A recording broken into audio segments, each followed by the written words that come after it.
Hello everyone, welcome back to channel. Today we will dive into the common challenges faced by students when tackling descriptive writing answers, especially in competitive exams like the RBI Grade B, NABARD, etc. First, let me clarify the purpose of this video. The purpose of this video is not to give you comprehensive understanding about how to write answers such as writing introduction, body, conclusion, all those type of things which we cover as a part of our initiative Perspective 360 degree.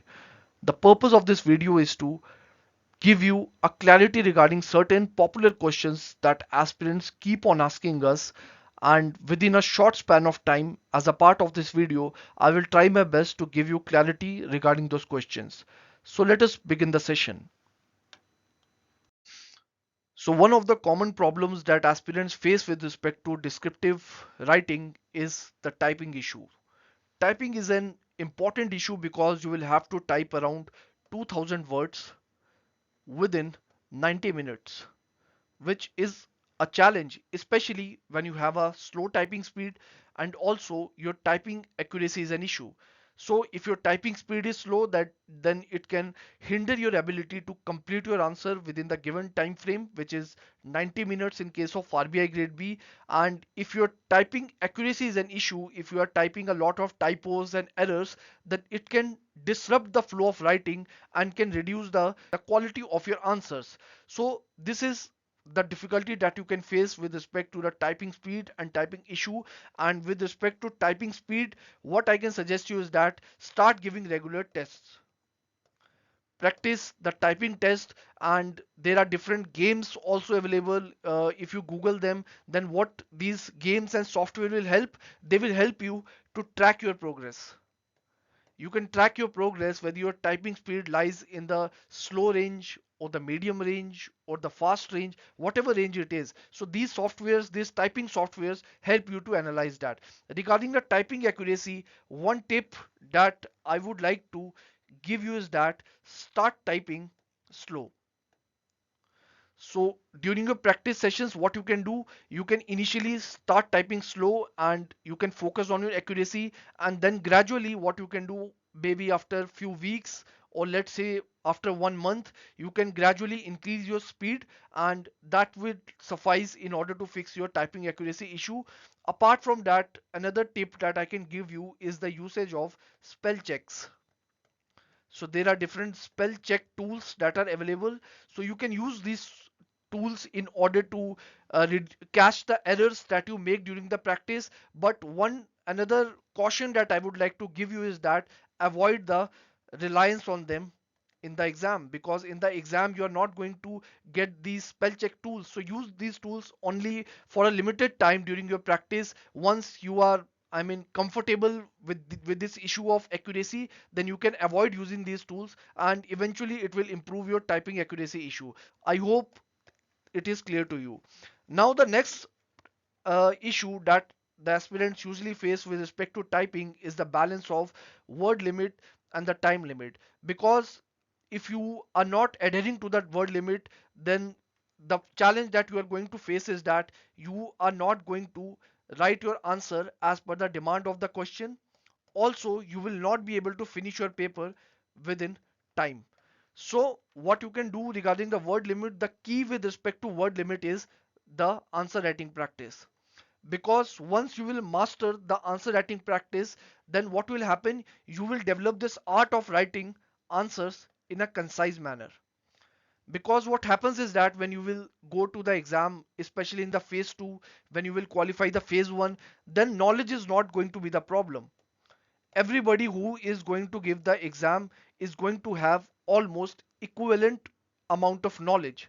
Knowledge is not the problem. The problem is to replicate that knowledge in your answer within the word limit, which is within 400 words or within 600 words. So how are you going to do that? If you will elaborate your points too much, then what it is going to do, you will fail to write your answer within proper word limit and also within time limit. So this is going to be the challenge that you are going to face. So the only solution with respect to that is you have to practice answer writing, and you have to learn consciously how to write the points in a very concise manner. That is the key with respect to this issue of word limit and also the time limit, because when you will write your answers in a concise format, it will help you to manage your time limit. One another tip that I can give you with respect to managing time limit is that you can allocate specific time slots. Now, what do you mean by time slots?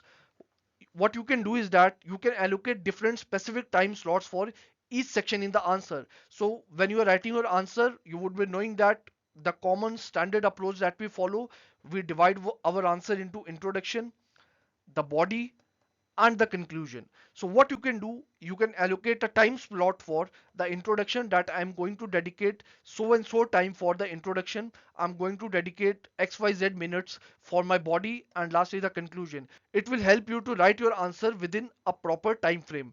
So I hope it is clear to you. So another issue that you might face in the exam is regarding the keyboard. So usually there are two different type of keyboards. The first is the mechanical keyboard, other is the membrane keyboards. So if you are somebody who has practiced in the mechanical keyboard, and in the exam when you will go you will see the membrane keyboard, then maybe you will find some sort of difficulty to type your answer because you had not practiced it during your practice session. So what I can suggest you is that use different type of keyboards during the practice session. You can even if you have a friend group circle, then you can exchange the keyboards among yourselves. If somebody has a mechanical keyboard, then you can exchange it with someone who has a membrane keyboard. So these type of approaches you can follow in order to solve the keyboard issues, so that at the end of the day, on the exam date, you are confident about your preparation, and such type of small hindrances are not able to affect your scoring abilities, your ability to write answers, and your performance in the exam. So that is the key. So I hope it is clear to you.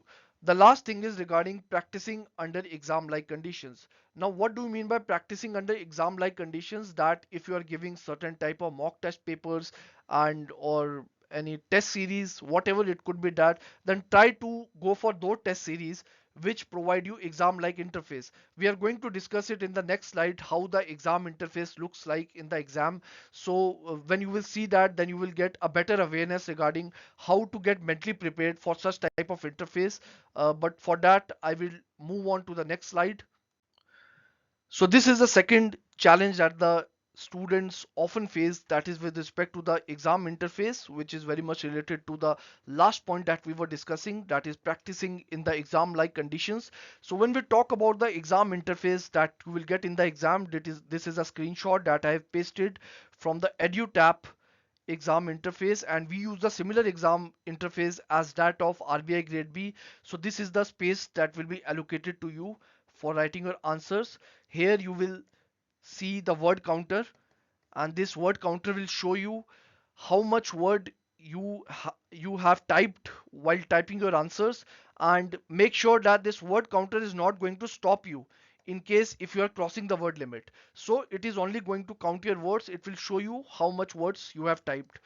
Second thing is that regarding the familiarity towards the limited text editing options, when you will type your answers, you will not see the options such as bold, underline, then italics, all such type of options. So if you want to in case highlight something, then you can choose to capitalize such words.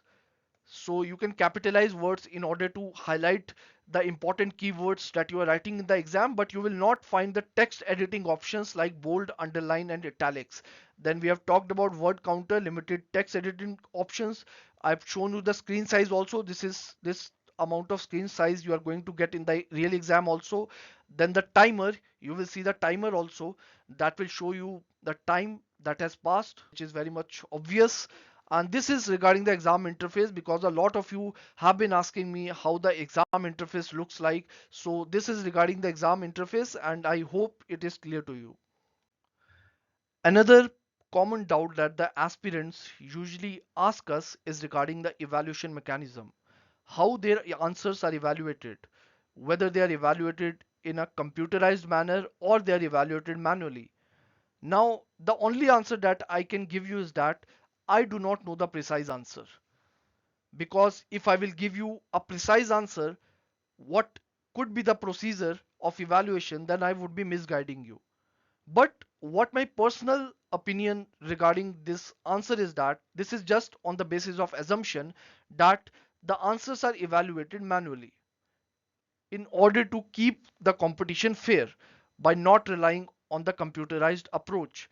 But one thing that I would like to say, which might sound contrary to my personal opinion, is that last year the RBI Grade B result was announced within just 20 to 25 days. So if you think practically, it is, a bit challenging for an organization to evaluate so many answers just within 20 to 25 days, which somewhere shows that answers there, I mean, there could be a probability that the answers might be getting evaluated in a computerized manner.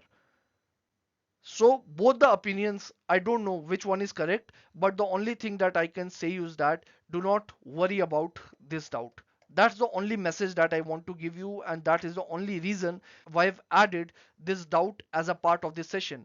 Because the answer for this doubt is that do not worry about this question, about how the answers are getting evaluated, because these things are not under your control.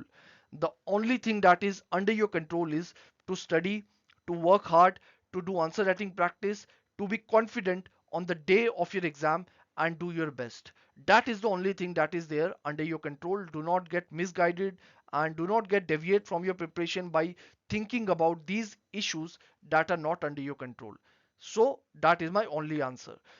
Another thing that is there regarding the evaluation that students often ask is that regarding the data, that can we bluff data in the exam? I remember few weeks back I got a doubt in the email from a student who was asking me that if he does not know the precise data regarding an answer, can he bluff data? Can he write something that is not related to the data, just a data on just on the basis of assumption? So my clear suggestion to you is do not do that. Do not bluff data in the exam if you do not know the precise data. So what you can do, the approach you can follow is you can write the approximate data.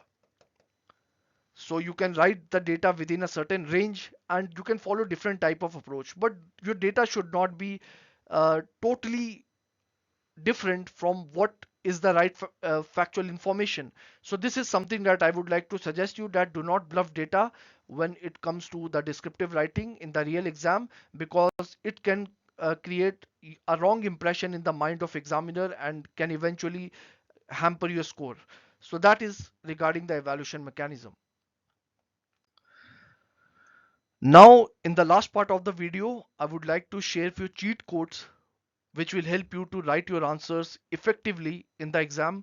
Some of you would already be aware about these cheat codes, but those of you, especially the beginners, these cheat codes are going to help you definitely. So the first cheat code is regarding outline your answer.